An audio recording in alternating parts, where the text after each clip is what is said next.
looking at, you've played a lot of football since you've gotten here. Just how have you grown your game with like 20 starts right now as a player? Um, Honestly, it's really just going in every day, no matter like what it is, what position, what we got to do. Just going in, taking the coaching. I feel like all of our coaches like prepared us to like be able to play enough football. So like when we see things for the first time, like it's not really like we seen it the first time. If you get what I'm saying. Um, I'm just blessed that I'm in this opportunity to be here with all my teammates, my coaches. They teach me a lot of things and just getting better every day. At the back end, are you kind of like the eyes of the defense a little bit, playing at that position? Call it whatever you want, but I feel like we just got a whole bunch of guys that's bought in, that's willing to work. It's not just a me thing. It's just all of us as a collective. We just stacking days, trying to play the best football we can possible. So. It was just, Louisville broke off for a bunch of explosive plays in the last game, especially on the ground. Just talk about how you kind of worked to contain that this week against another, obviously dominant run game that Notre Dame possesses. Notre Dame, this week, we just, we're going to attack it like we do every other week. I mean, what happened in the past is the past. I'm just going to let that go. But we're going to focus on Notre Dame. We already know what they want to do, so we're just going to come in there and play our best football. As one of the defensive leaders, how are you keeping the group motivated after last week?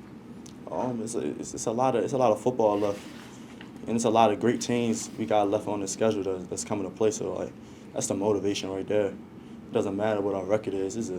We blessed and we got another opportunity to wake up and play the game of football. A lot of people can't do that. A lot of people wish they can do that. So the motivation is not just about wins, losses, or our destiny or whatever it is. It comes bigger than just the game of football. Carter, when you hear the phrase "holy war," what does that mean to you? What have you heard about that?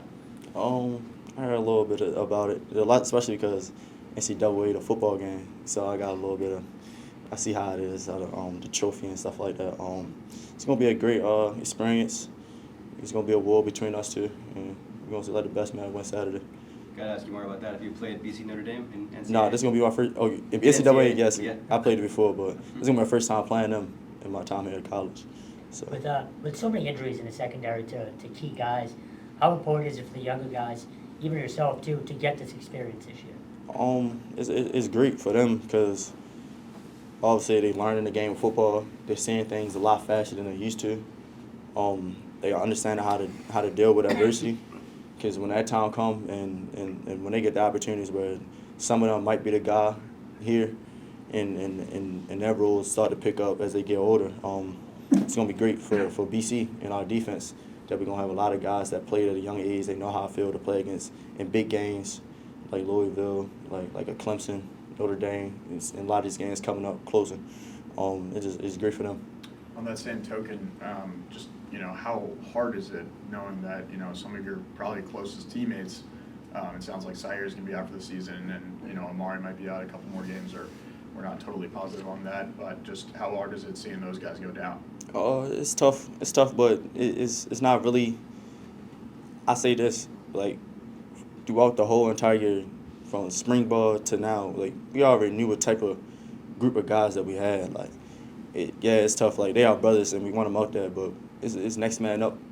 And I believe in each and every guy that's in our locker room, and especially in the defensive back room. That we got guys that are tough, that are confident, that are playmakers, no matter who it is, from top to bottom, freshman to senior. So it's tough to see them go down, but we definitely got a lot of dogs out here that's committed and out here ready to play each and every week. Couple final ones, guys. Carter, you were able to create a lot of turnovers against Louisville.